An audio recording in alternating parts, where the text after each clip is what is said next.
अस्सलामुअलैकुम दोस्तों, कैसे हैं आप लोग। दोस्तों, कल मस्जिदुल हराम मक्कातुल मुकर्रमा में एक इंतहाई मुशरिकाना अमल करते हुए एक तखरीबकार को पकड़ा है, जिसके बारे में मैं आपसे तफसीलन बात करूंगा। आप सबसे पहले इस वीडियो को देखें ताकि उसके बाद तफसीलन आपको हर बात समझ में आ जाए। दोस्तों, इस वीडियो को देखकर आपको अंदाज़ा हुआ होगा कि ये शख्स एक ऐसा अमल कर रहा था जो कि किसी भी सूरत में हरम में जिसकी इजाज़त नहीं है। दोस्तों, ये शख्स एक जादूगर था जो कि 27वीं शब या इससे कुछ टाइम पहले हरम मक्की में एहराम की हालत में आया हुआ था। अल्लाह जानता है कि इस शख्स के इरादे क्या थे, मगर इस शख्स ने इस तखरीबखाना और मुशरिकाना अमल पर वहाँ पर मौजूद सिक्योरिटी फोर्सेस जो कि वर्दी और सिविल कपड़ों में मौजूद होते हैं, फ़ौरन इस जादूगर को गिरफ़्तार कर लिया और इसके कब्ज़े से जादूगरी का सामान भी पकड़ लिया। दोस्तों, जादू टूना इस्लाम में हराम है, हराम है, हराम है। मैंने ये 3 बार इसलिए कहा है कि मेरा ये पैगाम ऐसे तमाम अफराद को चला जाए जिन्होंने जो किसी न किसी तरीके से जादू टूने के अमल में शरीक होते हैं।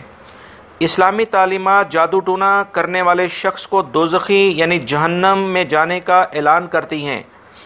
जादूगरी ऐसा शैतानी अमल है कि जिससे अल्लाह रब्बुल इज़्ज़त के बंदों को नुकसान होता है।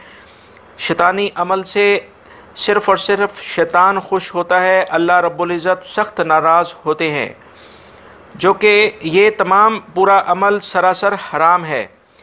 दोस्तों, जादू बरहक है, ये बिल्कुल होता है, मगर इससे उस वक्त उन लोगों को नुकसान होता है जो कि इस्लामी तालीमात पर अमल नहीं करते हैं।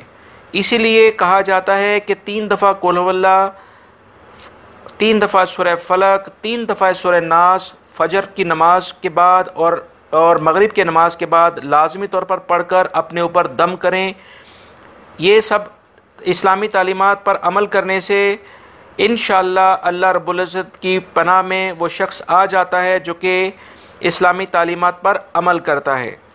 दोस्तों, मेरी आप तमाम लोगों से रिक्वेस्ट है कि ऐसे शैतान सिफ्त लोगों के चुंगल में कभी ना आएँ, और जो लोग ऐसे शैतान सिफ्त लोगों के चुंगल में आ भी जाते हैं उनको अल्लाह से माफ़ी मांगनी चाहिए और अपने इस मुशरिकाना अमल से बचना चाहिए, क्योंकि इस मुशरिकाना अमल से उनके लिए हमेशा हमेशा की जहन्नम आगे तैयार रहती है। क्योंकि अल्लाह रब्बुल इज़्ज़त का वाज़िह ऐलान है कि वो हर गुनाह माफ़ कर सकते हैं, एक वो गुनाह जो कि शिर्क कहलाता है उसको किसी सूरत में माफ़ नहीं करेंगे। उम्मीद करता हूँ ये इन्फॉर्मेशन आपके काम आएगी। इसको दूसरे दोस्तों से भी शेयर करिएगा ताकि वो भी इस तरह के मुशरिकाना अमल से बच सकें। अल्लाह रब्बुल इज़्ज़त अपनी पनाह में हम सबको रखे।